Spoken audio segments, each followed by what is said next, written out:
ಎಲ್ಲರಿಗೂ ನಮಸ್ಕಾರ. ಕರ್ನಾಟಕ ಪರೀಕ್ಷಾ ಪ್ರಾಧಿಕಾರದ ಅಡಿಯಲ್ಲಿ ನಡೆದಿರುವಂತಹ ವಿವಿಧ ಇಲಾಖಾ ನಿಗಮ ಮಂಡಳಿಗಳಲ್ಲಿ ಖಾಲಿರುವಂತಹ ಹುದ್ದೆಗಳ ನೇಮಕಾತಿ ಪರೀಕ್ಷೆಗೆ ಸಂಬಂಧಿಸಿದಂತೆ ಇಂದು ಅಂದ್ರೆ ದಿನಾಂಕ 28/12/2025 ನಡೆದಿರುವಂತಹ ಕಡ್ಡಾಯ ಕನ್ನಡ ಪರೀಕ್ಷೆಯನ್ನು ಬರೆದಿರುವಂತಹ ಅಭ್ಯರ್ಥಿಗಳಿಗೆ ಸಂಬಂಧಿಸಿದಂತೆ ಇದೀಗ ಕರ್ನಾಟಕ ಪರೀಕ್ಷಾ ಪ್ರಾಧಿಕಾರದ ಕಡೆಯಿಂದ ಅಧಿಕೃತವಾಗಿ ಈ ಕಡ್ಡಾಯ ಕನ್ನಡ ಪರೀಕ್ಷೆಯ ಕೀ ಉತ್ತರಗಳನ್ನು ಡೌನ್ಲೋಡ್ ಮಾಡ್ಕೊಳ್ಳಿಕ್ಕೆ ಕೆಎ ಕಡೆಯಿಂದ ಲಿಂಕ್ ನ ಜನರೇಟ್ ಮಾಡಲಾಗಿದೆ. ನೀವು ಸ್ಕ್ರೀನ್ ಮೇಲೆ ಕಾಣ್ತಾ ಇರೋ ಹಾಗೆ ಪರೀಕ್ಷೆ ಬರೆದಿರುವಂತಹ ಎಲ್ಲಾ ಅಭ್ಯರ್ಥಿಗಳು ಈ ಕಡ್ಡಾಯ ಕನ್ನಡ ಪರೀಕ್ಷೆಯ ಕೀ ಉತ್ತರಗಳನ್ನ ಕೆಎ ಅಧಿಕೃತ ವೆಬ್ಸೈಟ್ ನಲ್ಲಿ ನೀಡಿರುವಂತಹ ಈ ಲಿಂಕ್ ಮೂಲಕ ನೀವು ನೋಡ್ಕೊಳ್ಬಹುದು.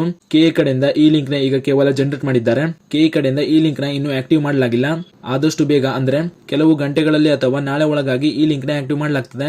ಆಗ ಪರೀಕ್ಷೆ ಬರೆದಿರುವಂತಹ ಎಲ್ಲಾ ಅಭ್ಯರ್ಥಿಗಳು ಈ ಲಿಂಕ್ ಮೂಲಕ ನಿಮ್ಮ ಕಡ್ಡಾಯ ಕನ್ನಡ ಪರೀಕ್ಷೆ ಆನ್ಸರ್ ಕೀಗಳನ್ನು ನೋಡ್ಕೊಳ್ಬಹುದು. ಅದೇ ರೀತಿ ಈಗಾಗಲೇ ನಿಮಗೆ ಗೊತ್ತಿದೆ ಅಂತ ತಿಳ್ಕೊಳ್ತೀನಿ, ಈ ಕಡ್ಡಾಯ ಕನ್ನಡ ಪರೀಕ್ಷೆಯಲ್ಲಿ ಗರಿಷ್ಠ 150 ಅಂಕಗಳಿಗೆ ಕನಿಷ್ಠ 50 ಅಂಕಗಳನ್ನು ಪಡೆದು ಅರ್ಹತೆ ಪಡಿಬೇಕಾಗಿರುತ್ತದೆ. 50 ಅಂಕಗಳಿಗಿಂತ ಕಡಿಮೆ ಪಡೆದಿರುವಂತಹ ಅಭ್ಯರ್ಥಿಗಳು ನೇಮಕಾತಿ ಪರೀಕ್ಷೆಗೆ ಅರ್ಹರಾಗಿರುವುದಿಲ್ಲ. ಈ ಬಗ್ಗೆ ಎಲ್ಲಾ ಅಭ್ಯರ್ಥಿಗಳಿಗೆ ಗೊತ್ತಿದೆ ಅಂತ ತಿಳ್ಕೊಳ್ತೀನಿ. ನೀವು ಹೇಳಬಹುದು, ಕೆಎ ಕಡೆಯಿಂದ ಈಗಾಗಲೇ HK ವೃಂದದ ವಿವಿಧ ಹುದ್ದೆಗಳಿಗೆ ಸ್ಪರ್ಧಾತ್ಮಕ ಪರೀಕ್ಷೆ ನಡೆಸಲಾಗಿದೆ.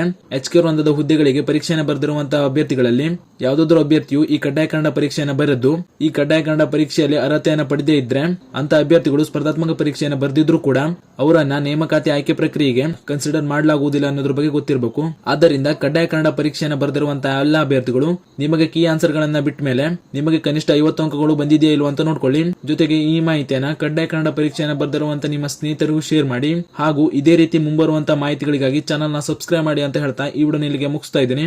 ಧನ್ಯವಾದಗಳು.